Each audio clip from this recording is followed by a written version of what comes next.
What's up, guys? Barry Game here, back with some more Idle Heroes, and today we're going to be talking about something that we've kind of like peppered in through a lot of our videos, but you guys know we have a lot of videos, so a video like this might be very helpful to a lot of you. We're going to be talking about the support heroes you need on your account because, well, we talk about these new game modes like Force War this week. There's specific heroes that are absolutely amazing in that game mode. We just had Star Expedition where, again, there's a couple key support heroes that everybody wants, but it really depends on where you are in the game. There's some support heroes that are very amazing throughout the history. Like if you build this hero to E5, you will use them from day one on your account all the way to the end game. And we kind of want to talk about them and why and when you build them. So hopefully you guys enjoy this one. Let me know what you guys think in the comments down below. Let's jump right into it.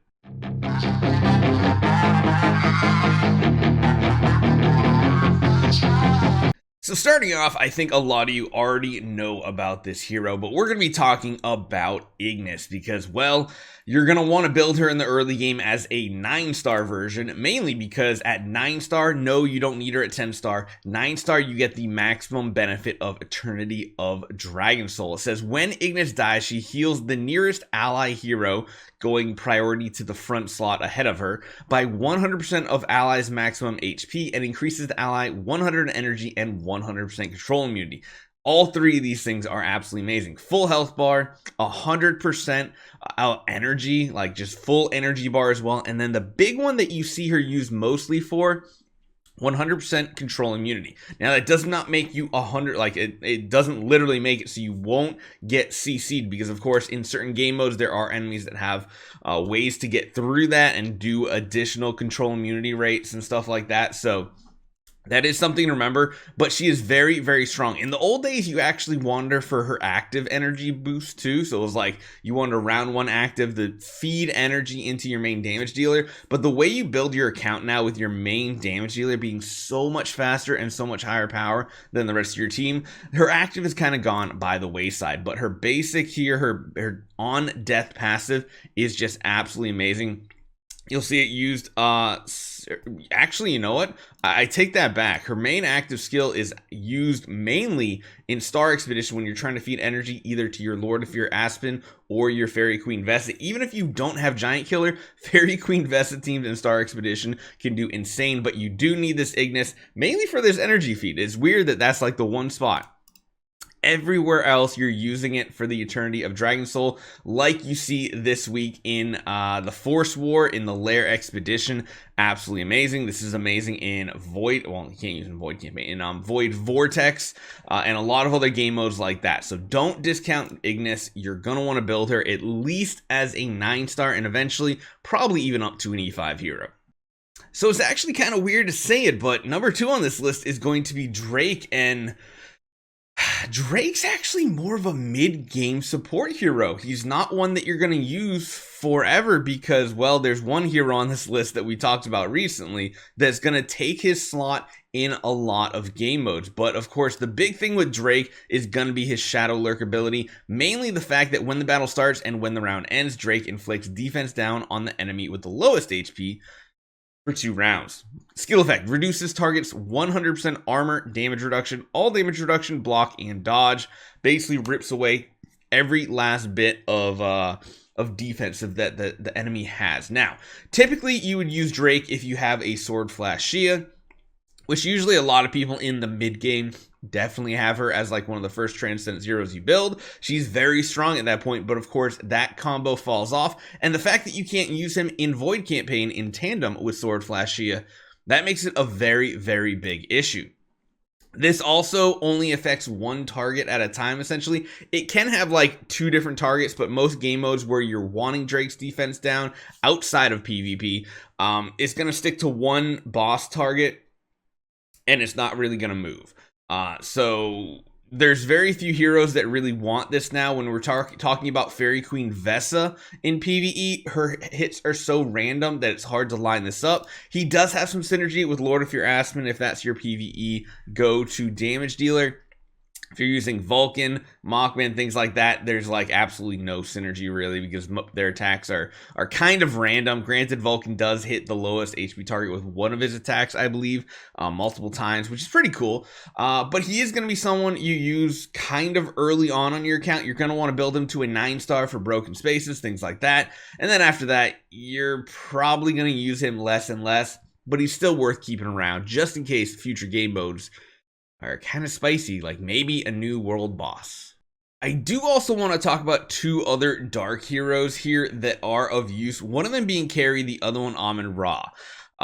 They do have some uses. They're not like the most useful support heroes to have on your account. You'll probably want to build in the E5 if you're building a Lord of Fear Aspen as your first Transcendence hero, which a lot of people seem to be choosing that route over a Fairy Queen Vesa route. They are both tenants for Lord of Fear Aspen, which is great. Carrie, of course, the ability to revive, the ability to drain energy from the enemies, can be a useful just slot in hero in just about every single game mode outside of Void Campaign. And Amen-Ra, still useful to this day. She has her Guardian Shadow layers where you basically nullify the damage coming in. She has a chance to petrify. And the big one, she has her Healing Curse offsetting the next healed effect and turning it into damage on the hero. That can be huge on heroes like Fairy Queen Vesa and Lord of Fear Aspen. They're very useful heroes to have. You might want to keep them on your account, especially if you're going the Lord of Fear Aspen route.